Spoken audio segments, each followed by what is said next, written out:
plants move the soil. So this is a perennial grass that is thriving on our grasslands, on our native grasslands, and it's actually increasing through the management. And the perennials are great because they're constantly growing, 365 days a year. So regenerative agriculture leaves the soil full of life. So where's the data? So we work really closely with soil scientists, and this is some of the data from that ranch where our family was moving those cattle. And what you can see here, the area outlined in blue is where we move our livestock. And we observe nature. We observe the growth of the grass so we can enhance that carbon cycle. And the area over on this side, with the orange, has no animals on it. It's rested.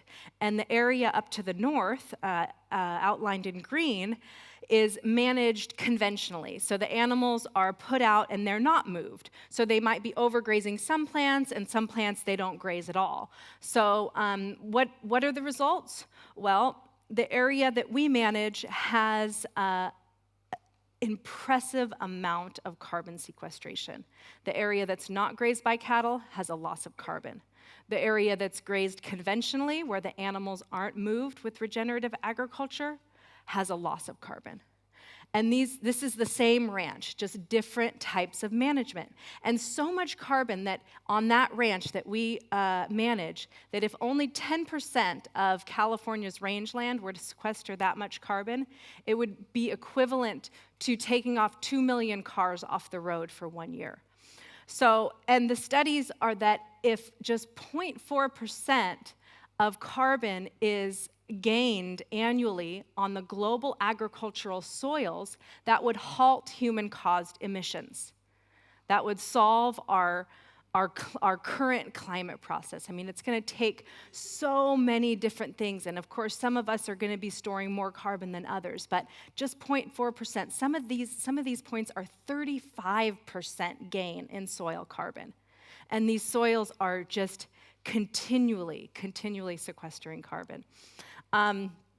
Pigs, we raise pigs, and we raise them in the forests because we need to think of not only tending our grassland, but tending all the wildlands as well. And you guys have a different climate here in California, but this is what we're faced with here because we've stopped tending the wild.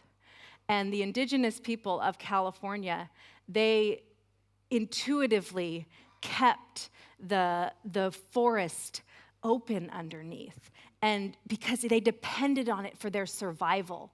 The oak trees, it was oak savanna, where there'd be these healthy oak trees and then grasslands underneath. So there's a before picture of what a lot of our forests look like. That's a lot of fuel load when it becomes dry and when you get to drought. And you never know, the Netherlands might soon see more of the California-type climate in the future. And then this is an after. You bring pigs in, they eat the fuel load, you clear out the trees that the indigenous people cleared, because you know what? If you learn from nature, you learn from what worked in the past, and you tend for these oak trees. And the pigs can eat the oaks, or the acorns, and you can eat the acorns. So this is one of our ranches here, and one thing that's great about cattle is they can convert things that are not edible to humans and turn them into something edible to humans. And this grassland, you would never want to grow any other crop on this grassland.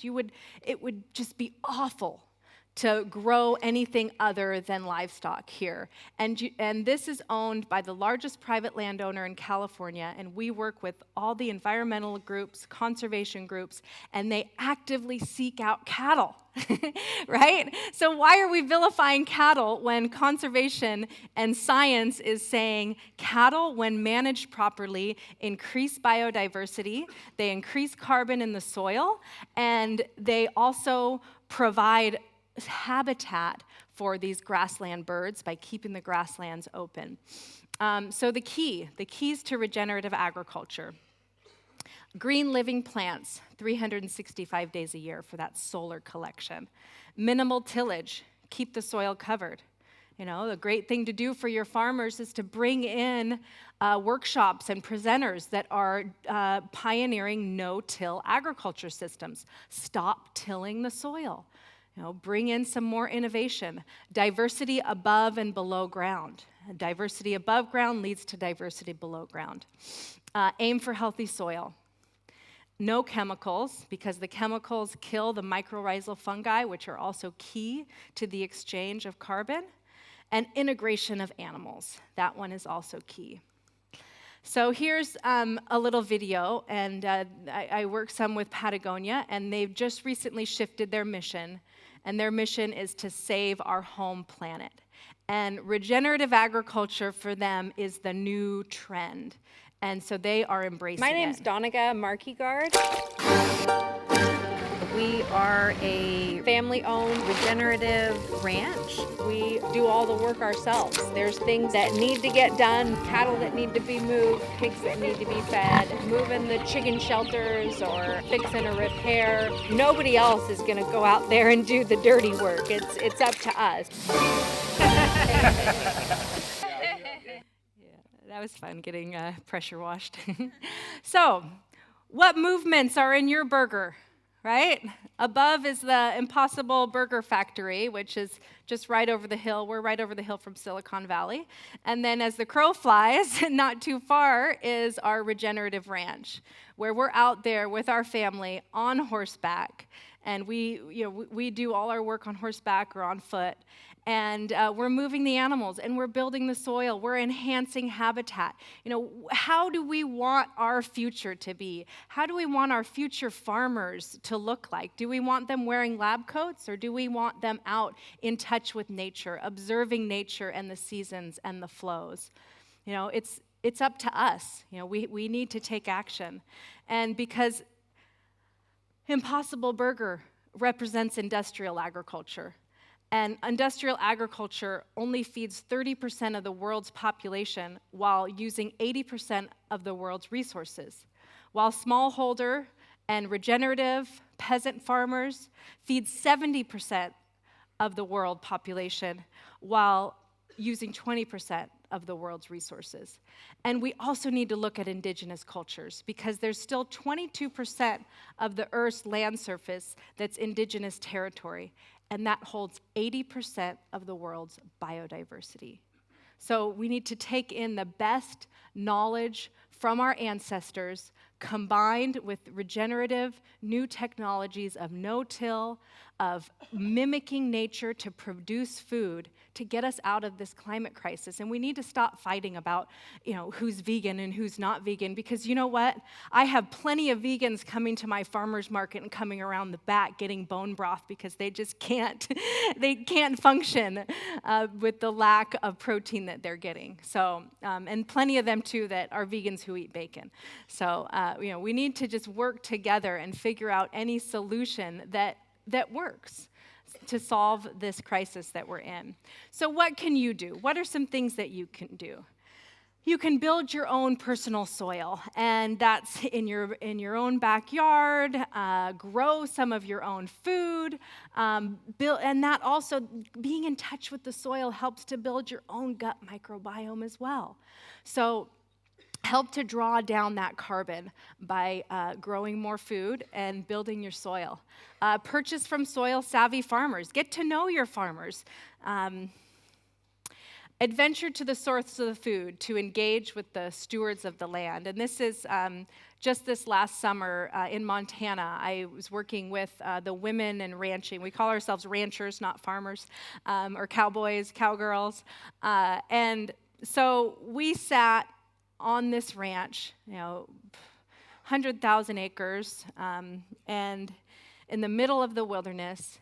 And these are some of the women. They're out there all day long, and they're moving their animals, and they're observing nature, and they're pioneering just incredible innovative solutions.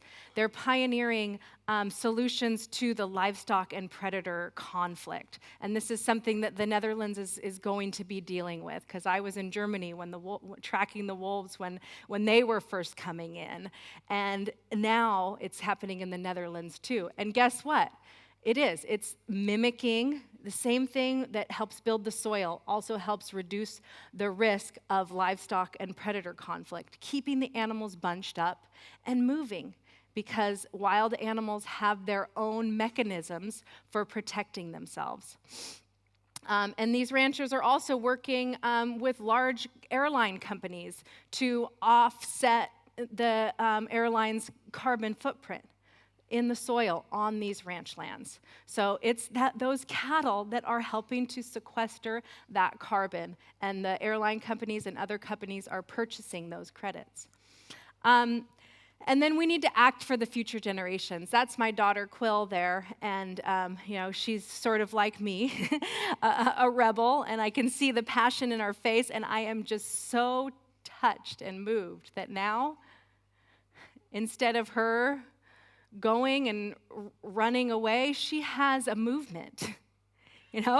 She can walk out of school, and I can walk right behind her. This is September 20th in San Francisco. I took her and a couple other kids on the train up to the city for the climate strike. And, she got so fired up, because she sees it. She's out there in nature, and she sees it. She smells the smoke from the wildfires, and she sees the pollution, and she sees the destruction. Now, she has a pathway to express that passion, and that gives me hope. That gives me hope, but we need to act. So we need to act for these children, for the future generations. We need to tend the wild like our survival depends on it, because it does. Don't try to tame the wild. Don't put things in straight rows and produce a monoculture. Nature abhors a monoculture. Tend to the wild, and tend to the wild inside too. Connect with nature. I love seeing the kids in the Netherlands out playing outside. You don't see that in towns in the States. So encourage that. Encourage playing in the dirt and getting in touch with nature and getting in touch with yourselves. And I have a memoir called Dawn Again, Tracking the Wisdom of the Wild, and it outlines my journey as an environmentalist back to nature, and what you can do from learning directly from nature. Don't listen to me. Don't take my word for it. Go out and learn from nature. And I'm coming out in the spring with a young adult version for those millions of kids across the world that are marching for the climate, so they too can have a pathway back to nature. And they too can come up with those solutions that will get us out of this crisis that we're in. So, thank you so much, and thank you for welcoming me to your country.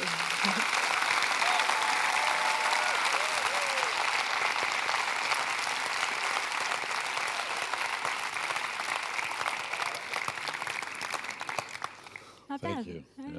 Very good, very good. I've got room for a question or two from the audience, and this is one which was popping up. Holland is a different country. When we talk about the wild, Yeah. we've got one wolf and the whole country is upset. Yeah, oh yeah, you're going to have to deal with a lot. So it's a different layout of country than those vast parts in your great country. In Holland, there is less space for moving all from farm animals. What would you suggest? Yeah, we deal with that too. In California, lands are fragmented. It's not like Montana where everything's together. And what we do is you have the paddocks, the area that the animals are in, and you use electric fencing or other technology, and you keep them bunched up in smaller areas, and you move them. But the key is, when I was driving around, I see grass like that. Right? Is that providing much solar panels for photosynthesis? No. And I saw the animals all spread out, like one over here, two over here, three over here. What if the neighbors worked together and they kept all their herds bunched up? So if they keep them bunched up over here, then the grass is going to grow